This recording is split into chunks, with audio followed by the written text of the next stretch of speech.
Welcome to another edition of the Litigation Psychology Podcast, brought to you by Courtroom Sciences. Visit our site, www.courtroomsciences.com. Got my partner in crime with me and therapist today, Dr. Steve Wood, because This is going to be a topic which I may very well lose my mind. Steve, just to let you know, I've removed all firearms and sharp objects away from me for this podcast, so I don't hurt myself or anybody else. How you doing down in College Station?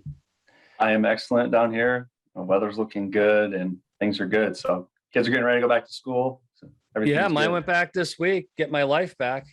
Yeah, finally. God, it's a long, just torturous summer, and just the fact that they're back in school is excellent. Speaking about mental health, trying to improve your mental health. But this topic that we're going to talk about today is not going to improve my mental health. It's going to do the opposite. But I posted this on LinkedIn. It got a lot of likes, Steve. It got a lot of likes. Buyer's remorse. Client buyer's remorse. And I'm not talking trial attorneys. I'm talking corporate clients, insurance claims people, buyer's remorse. Let's set this up because this has happened to me several times over 17 years. I get the call. We have this terrible case. We need this. We need that. You know, they end up doing their focus group, if not a mock trial on top of that. They figure out how to lose. They figure out how to win. They get their witnesses trained.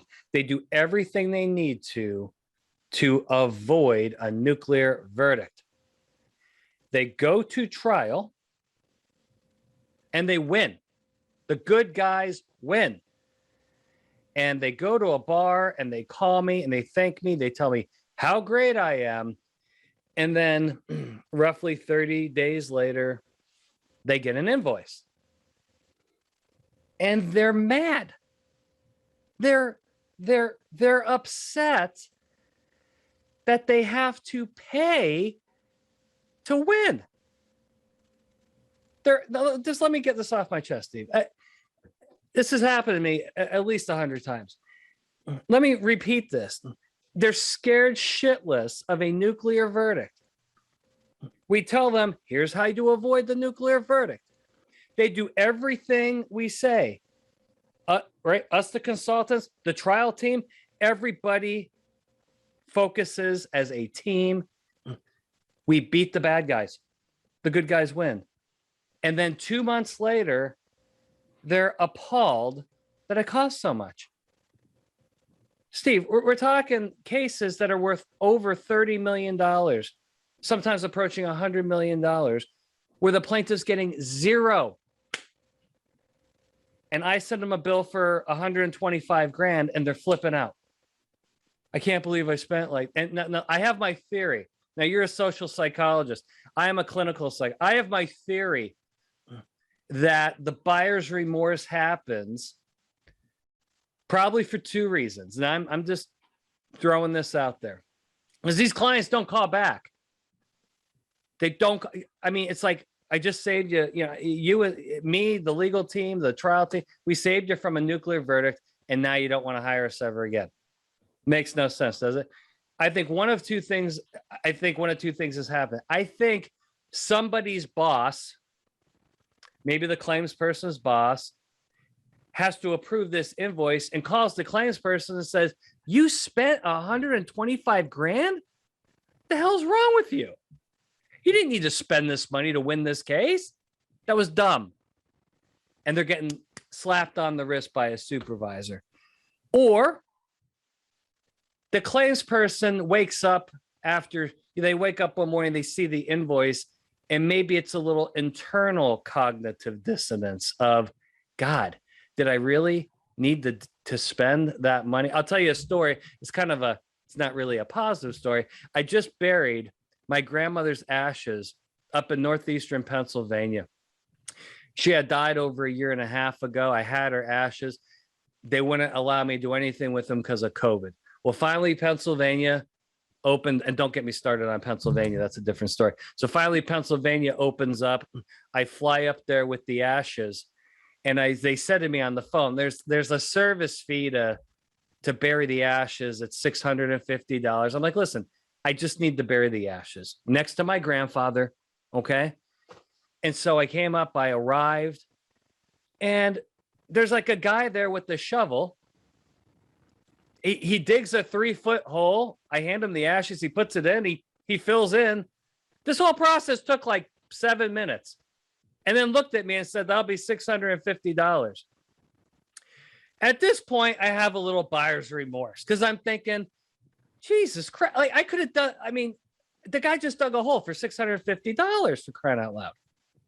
I kind of walked away a little ticked off going, okay, I get it, but come on, 650, right?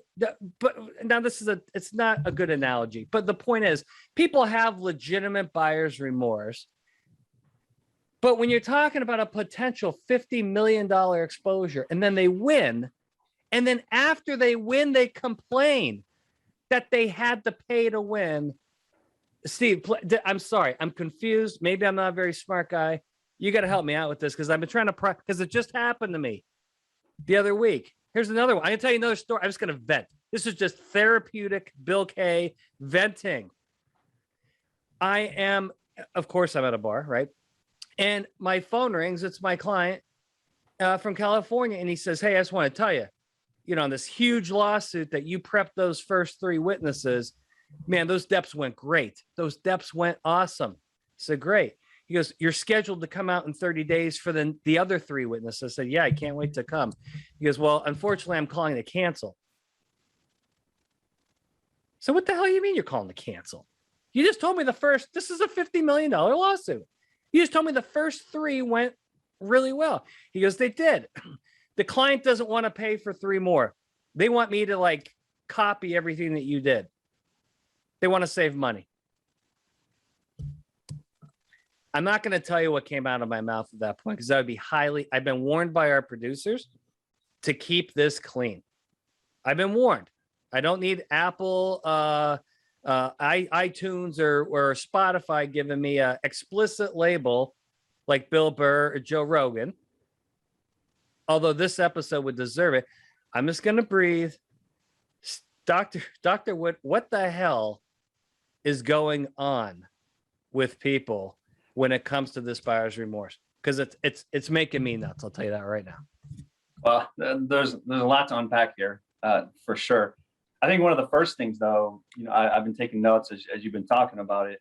But one of the first things I just want to lay out so that you and the listeners understand is that really humans, right, are driven by motivations, and we make behaviors based upon motivations. And one of the kind of the key motivations theories that's been around since the Greek days is this idea, of hedonism, of seek out pleasure, avoid pain. Well, that kind of morphed into this kind of idea of approach motivation versus avoidance motivation. So just give you an easy example. Approach motivation is basically where we go towards things that have positive outcomes, positive stimuluses. And then we avoid avoidance motivation. We avoid things that are negative and have negative outcomes. Right. And I think when you think about it, we talked, I don't know how many times we've talked about reptile theory. Yeah. But a lot of that really is built into reptile theory as well, right? Move towards safety, stay away from danger. It's the same exact thing. So for your concept, and put it in perspective for you, I mean, this is clients that are in this approach motivation of, okay, we see what you have to offer, we see the services, we know that it could potentially help in this case. We're in this kind of we're in this like, okay, it's feeling good. This is a positive thing. We're going to be able to get more information about our case. And we could potentially win the case. So that's the approach motivation, right? Well, time goes on and then, case goes through, it win, lose, whatever. And then that bill comes and now, boom, avoidance motivation, right? We get that, oh man. So now all of a sudden we have this bill there that we know we need to pay. So what do? We try to get away from it because it's that negative stimulus.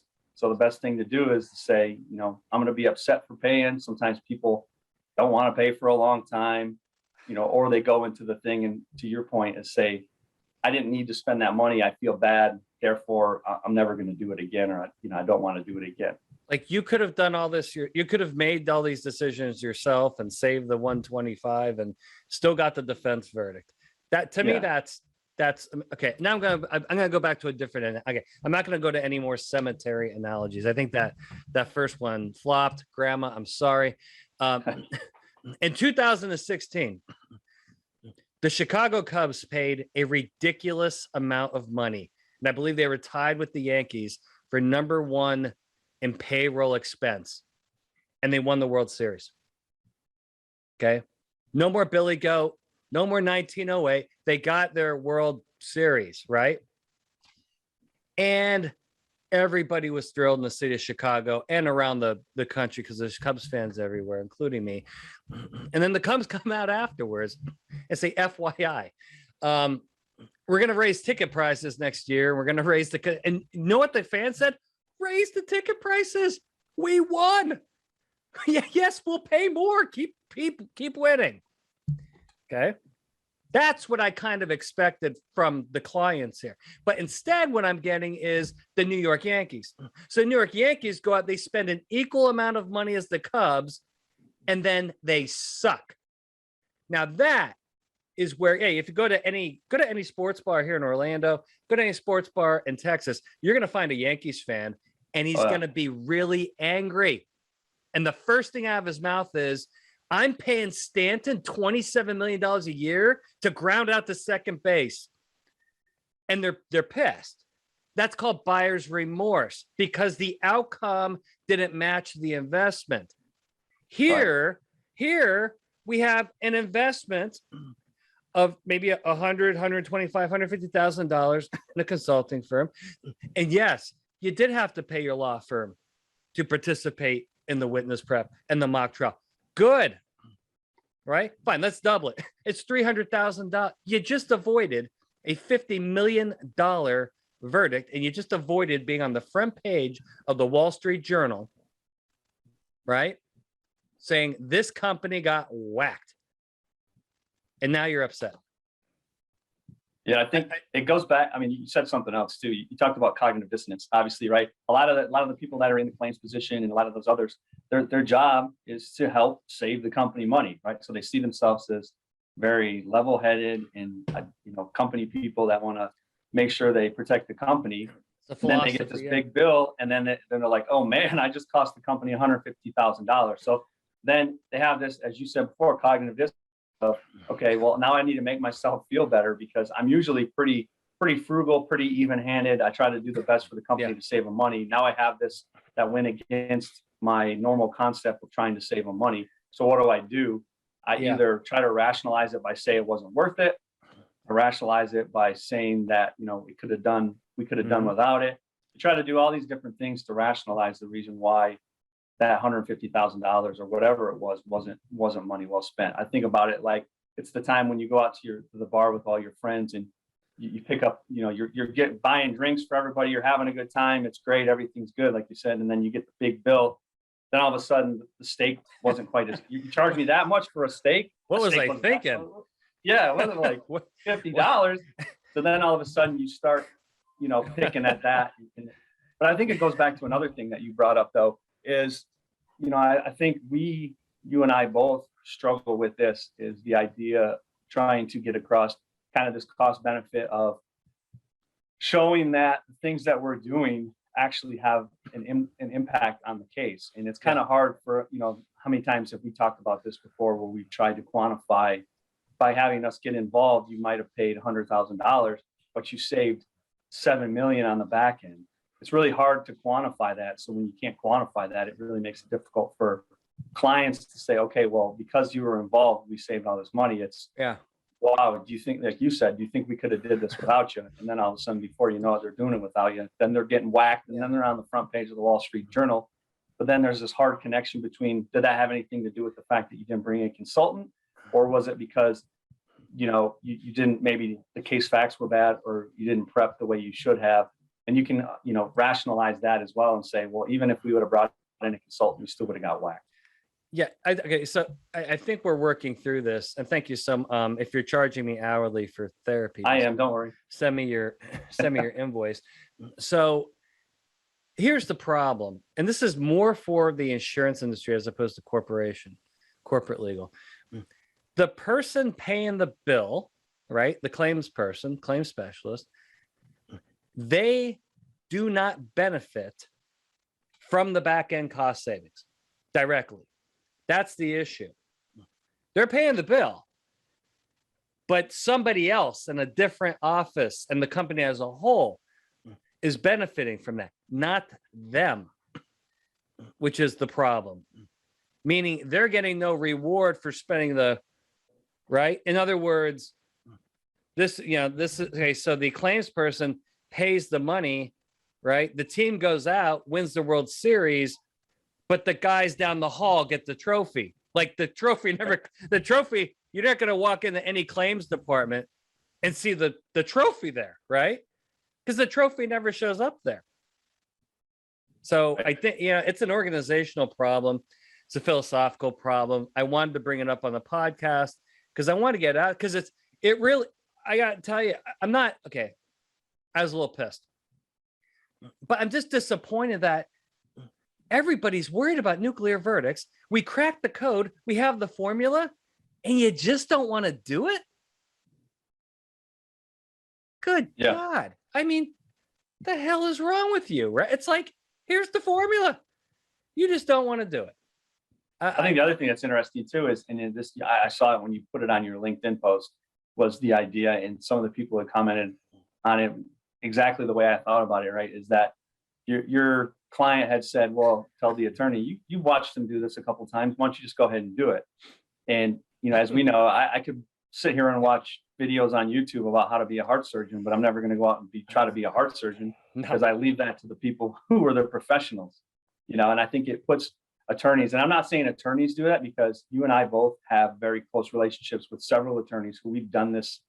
I mean, I can think of one attorney right now. I probably did this 15 times. I've done witness trainings with him, and he can pretty much predict everything that's going to come out of my mouth, but he understands that that's kind of not his role. So I'm not saying this is an attorney thing, right? The attorneys are very appreciative. They don't think they can do it, but like you said, the clients do think that they should be able to do it. And it's an unfair burden to them, because you and I have also had conversations with attorneys that said, Bill, I tried to do everything. I did picture perfect of what you said. I said everything the way you said it. And the witness went in there and bombed. And the witness bombed because I said, because you didn't do it the way I know. There's no formula. There's no cookie cutter that we provide per se. We tweak these services on a case by case basis. And particularly a witness training on a witness by witness basis, based on their emotional status, their cognitive abilities and or limitations, their behavioral tendencies. What baggage are they bringing into this testimony? What personality type do they have? Is there a mental illness component involved? Oh yeah, now it gets pretty damn complicated, doesn't it? Listen, this ain't Home Depot, Steve. This ain't Lowe's and Home Depot where you can walk in and say, hey, I'm going to do it myself. I mean, you can. I've seen a lot of my neighbor tried to build a shed himself. That didn't work out so hot. I'll send you pictures, right? So buyer beware. Fine, yeah. I mean, but I think where the buyer's remorse is when you invest in something and it sucks. I mean, we have a mutual client. Let's just call him Ray for now. You know who I'm talking about. He's based in Illinois. Okay. And he works for a large insurance company. And we are doing some things for him right now. We'll probably do another jury study. You know who I'm talking about, right? And he called us and said, I already did a mock trial on this case. It stunk. It's like 2 19-year-olds were running it. They had no idea what they were doing. Nobody had a PhD. And idiot me, hands them $65,000 for like a pile of junk. That's buyer's remorse, right? So thankfully he hired us and we are doing things the right way. But I had to bring up this topic. And I think the trial attorney, listen, we have a lot of trial attorneys. So they're mad too. I got the Paul Moats and the Matt Moffats calling me saying, I want to do this, but my client won't let me. Right. Yeah, I think I want to be clear too, that we're definitely not saying I think some of our best allies are the attorneys that want to bring us in that just can't bring Oh, us in. yeah. Oh, no, the attorneys have figured this out. And they call like, I really want to do this, but my client won't pay for it. I'm like, really? What's the demand on the case? Yeah, $27 million. That's nice. I wonder how many times the plaintiff attorneys mock tried this case. Oh, he told me he mocked it 4 times already, which probably means twice, right? But still, it's just until, and again, it's not the defense bar, it's not the trial attorneys. I've got no beef with these folks until the insurance defense industry gets their shit together and figures out, if we just keep cutting financial corners to save nickels and dimes, we're exposing ourselves to millions. It's just nuclear verdicts are never going to end. I mean, what do you think? The reptile folks, that's what they teach. They're like, there's no way the insurance industry is going to put the money, time, and effort into properly defending a case. That's why you go try cases. Even if you lose one, try another one, because you're going to hit. It's a statistical probability. Right? I think it goes back to, and we've talked about this on other podcasts, and not to layer in a lot more psychology onto this, but there is, we talked about this approach motivation and avoidance motivation. I mean, there's temperaments too that are more approach oriented versus avoidance oriented. And I can bet you can guess on which side of the bar the plaintiff attorneys fall and the defense attorneys, or the defense bar in itself and its clients fall on, right? It's more of the avoidance.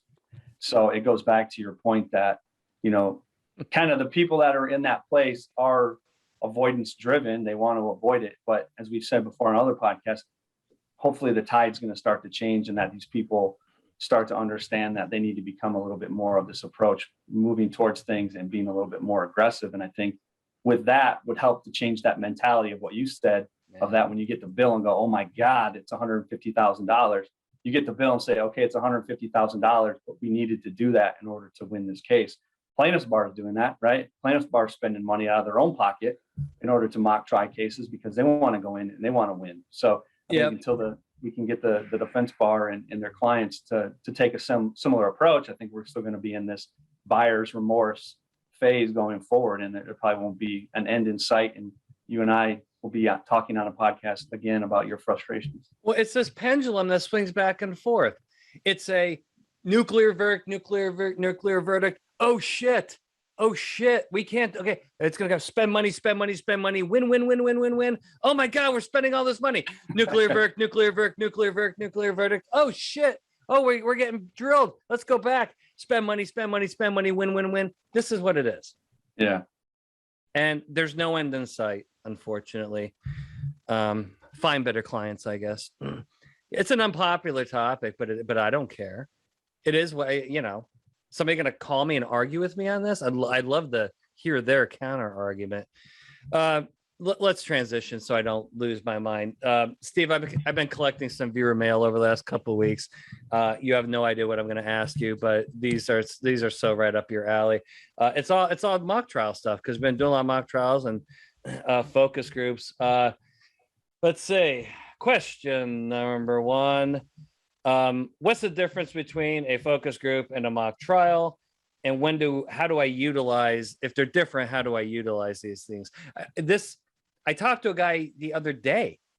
I mean, that's a 35-year vet. He didn't know the difference between a focus group or a mock trial. Can you kind of give a brief description of each and then define like when and how to use these things? Because they're really not even close. They're very different. No, and I think one of the reasons why there's confusion is really just because other individuals just use them interchangeably. Yeah. So it creates a confusion that when someone says they want a focus group and then we provide a focus group, it's like, oh, that's not what I was thinking. But anyway, what a focus group is typically is what you identify 3, 4, 5 issues in a case. Each case has that. Maybe it's causation, negligence, and there might be a few other things related to the case that you want to get information on. So what a focus group does is identifies each one of these in its own individual module. So for example, you could have either one attorney come up that presents as a quote unquote neutral party and then presents what the plaintiff side is going to argue and then presents what the defense side is going to argue. or you can have, your typical two attorneys, one plays the plaintiff, one plays the defense. But in that scenario, you would have a presentation on behalf of both the plaintiff defense, and then you or I, though, would get up there and do a focus group where we would dig down really, really deep just on those specific areas, where we'd ask a lot of questions from the mock jurors, get them to clarify their thoughts, what questions they had, what was unclear, all their different, basically really dig deep into that one issue, whether it be causation, dig into that. And then once we feel like we've gotten sufficient information on just that topic, then we move to the next one and then have the attorneys present their information and then go in once again and do a focus group and then just really dig down. So that's your focus group. You're really just focusing on all these different issues, isolating them, and making sure you really get a lot of information. It's very interactive. Now, on the flip side, you have your more traditional mock trial, which is you have a plaintiff, the defense presentation, and it's a lot of times the attorneys are just talking at the jurors, and then jurors go in, deliberate, and then come back. And sometimes you have time at the end. More often than not, you do. But then you do get your hour focus group where you can dig more. But that is a lot more structured in the mock trial approach, and it's just really not a way for attorneys to gain a lot of information from jurors, except for at the end when they're completely exhausted and their brains are mush.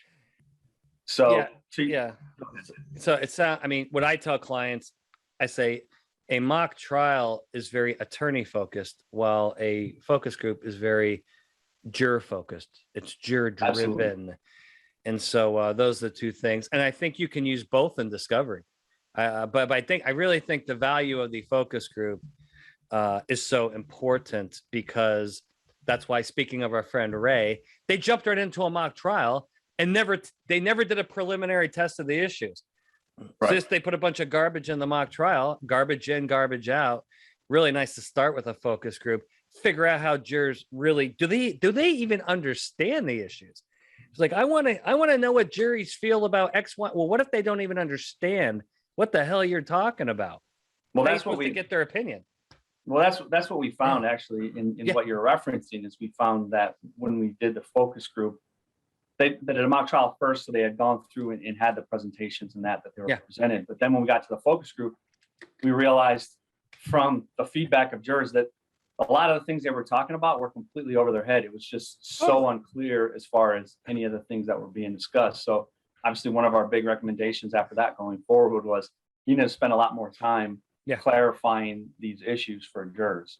So to your point, the focus group is more beneficial at the discovery phase. It can be used prior to going to trial, but it's not. I mean, the mock trial is going to be really what you want to do prior to going to trial. The focus group is going to be more on that front end during the discovery phase, trying to get, there's been times that we've used focus groups to try to elucidate what kind of questions to ask witnesses in depositions, because then you know what the hot button issues are, then you know what it is you need to get admissions on, and what information you need to try to get. So if you get it up front, that helps to formulate the whole narrative of your case.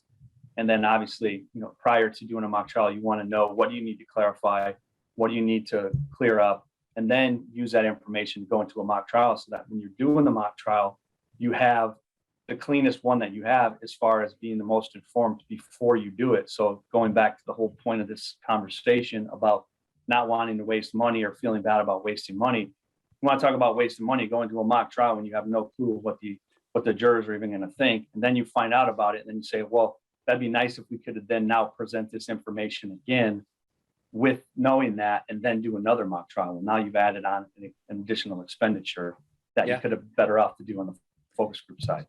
All right. Nice job. Next question. I like this question, this is cool. Dear Bill, this was an email. Dear Bill, I am doing my first mock trial next month. I don't want to screw this up. That's a good start to this email.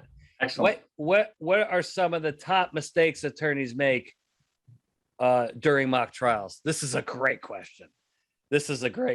I know what I want to say, but I'll let you start this off, because I think we have a good top 5, if not even a top 10 list.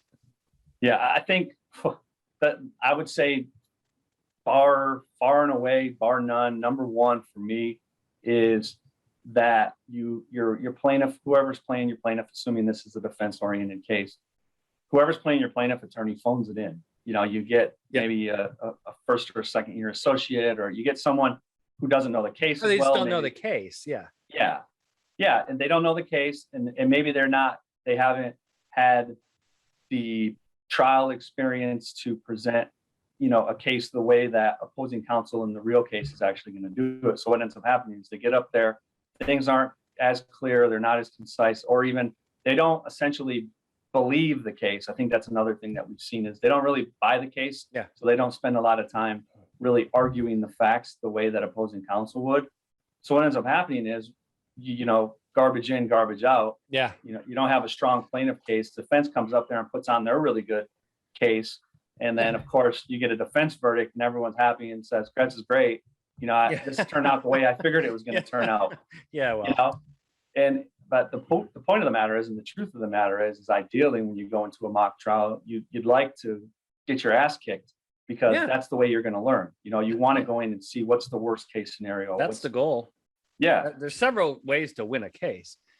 You have to find out how to lose a case.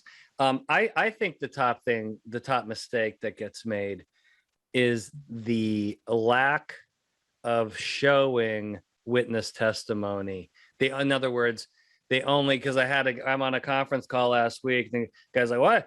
I've been a defense counsel for 35. I've done a ton of these. So the only way to do these is, one guy puts on his presentation that's like a summary of the case, and the other guy does a summary, and then the other guy does rebuttal, and then you cut them loose. And I said, no, we're not. That's very 1987. Sorry, we're not doing that. We have to work in. By the way, usually, this is able to happen even if you summarize. Listen, it's like a trial. Some witnesses testify live, some are by video, some are read in. You do the same thing at your mock trial. It's typically the top predictor of verdict orientation, the quality of the witness testimony. So what happens is, you don't present those witnesses. Yeah, they hear your story, but it's almost like, which attorney do I like more, right? Right. Versus they see the fact witnesses. Oh, by the way, the corporate representative, 30B6, you don't show stuff like that? Man, that has a huge impact on jury decision making. So I see that as one of the major mistakes. Another mistake I see, but I think a lot of people may be worried about bad faith, depends on what your situation is. People are scared to test damages. They're scared to test damages. And I think a lot of because there's a thing, you do a mock trial, right? And you get lit up for $65 million. Well, okay, now does that put you on notice? Like, okay, I better call my excess provider, right? So I could see how that can create some problems. At the same time, wouldn't you want to know? I don't know. That can go either way. Let's see here. Next question number 3. What is the optimal number of jurors to conduct a valid mock trial? I think this is an interesting question. I don't think anybody really agrees on this. I think there's a lot of cost implications here. And I think it depends on what your goal is. Because most scientists would tell you, well, when it comes to sample size, you want to avoid type 2 error. I mean, the more the better. Right. Well, the problem is in this type of research, it's too damn expensive. People are not going to volunteer to do this. You got to pay them. You got to pay them well. So it's not practical for more the better. And then again, are you doing your mock trial, which I'm going to answer 2 questions at once about different types of mock trial. Is your mock trial meant to prepare for trial and to predict jury behavior and to identify juror characteristics that are going to be pro-plaintiff and high damages? Or is your mock trial designed to assess your case vulnerabilities, say prior to mediation? I would argue different sample sizes would be appropriate for those 2 situations. Steve? Yeah, I think we've done that. And, your thought is, obviously we typically do 18 to 24 jurors, right? So it's somewhere in between there. Typically with the ones that are more, let's get ready to go to war and we're going to go to trial, tends to be those 24, because then you can add essentially 3 groups of 8 jurors so that you have additional people deliberating and making sure that you get more of a representative sample of the actual denier, and then you get a better idea of the actual potential outcome in the case. But I think it's important too, like you said, is we get it a lot, is that sometimes even when we do focus groups, people ask about why are you only doing 14? And the same holds true for why you would only do 18 or 24 for a mock trial. Is the more people you get in the room, the more social loafing you're going to have, right? I mean, you're going to have a jury of, you're going to pay a bunch of people to come in, and then you're going to go break them into 3 juries of 12. Well, you can guarantee 3 people in that group are probably just going to sit there and not do anything the whole time and not provide you any valuable information. So that, 6 to 8 in the small group setting is your optimal amount that allows for, not too few of people that essentially everybody, if you're the 1 or 2 people who disagree, that you just get flattened because, you don't have anybody else in the group for you. And then it's not such a 10 where it's not so much where it's really difficult for you to try to come to a consensus. So many varying opinions out there. And then at the same time, you have so much information talking over people and, people just sitting there crossing their arms. So point being is 18 to 24 is optimal because it allows for not too many that it becomes unwieldy and inexpensive, and then not too few where you're not actually getting enough information. Balancing act. Okay, last question. All right. I need to do a mock trial, but I am not sure if my co-defendant is going to settle out before the actual trial. What do I do? Now, I know what I would do. Well, I think first off, you don't know whether they're going to settle out. I mean, you don't know. This is kind of one of the reasons how what we call the test retest mock trial format, how this developed and evolved. Because we had clients be like, well, I really got to test, I got to test how this co-defendant's going to impact my case. I got to test whether I can blame my co-defendant and not have it blow up in my face. Or what if they're an empty chair because they settled? I could blame the empty chair. And so the strategy was, and it went over well because it kind of made a lot of logical sense, but yes, it did cost more money, is we got to do this twice. we got to do them, do your mock with them in the case. And then a day later or a couple days later, we're going to do the mock without. And does that double your expenses and fees? Well, close. Yeah, it does.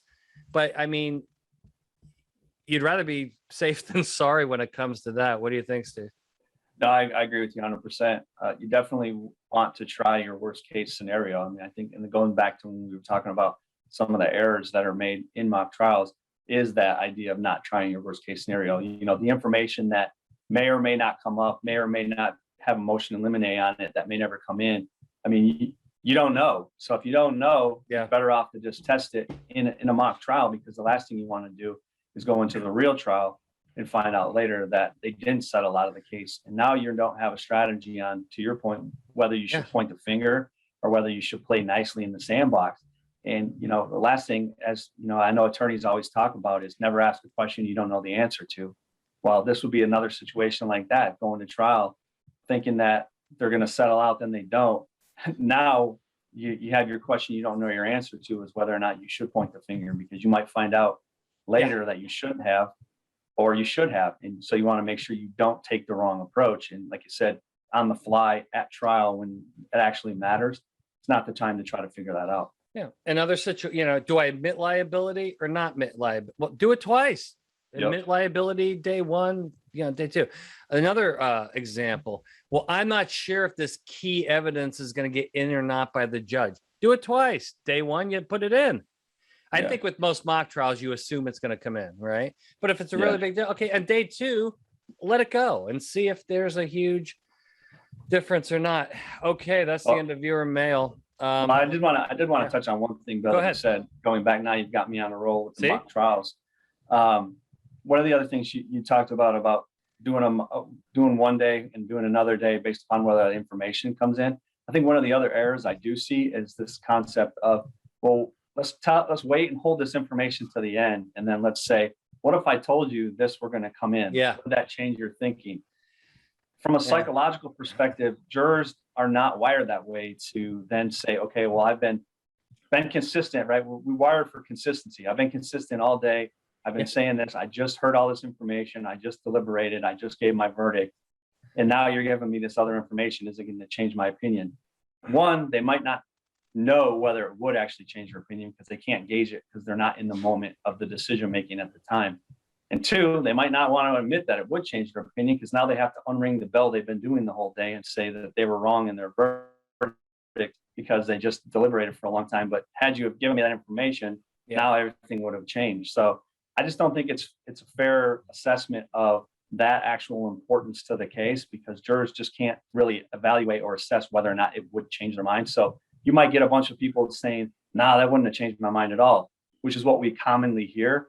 But you know as well as I do, had it been presented in the actual mock trial, it probably would have changed their mind. So that's another error to make sure, to your point, is if you're not sure, do one day or do another day or put it in the first place, but don't save it to the end and see, what if I told you? Hey, I totally agree. All right. Well, I think this was a product. I feel a little bit better after venting. That's good. Right? I feel a little bit better. Send me your invoice, Dr. Wood. And don't we'll have buyer's remorse though when you get it. Yeah, I'll buyer's remorse when I get it. I just won't pay. I'll delay my payment by 6 months like everybody else does. There you go. Dr. Wood, thank you to our audience. Thank you so much for participating in another episode of the Litigation Psychology Podcast brought to you by Courtroom Sciences. See you next time.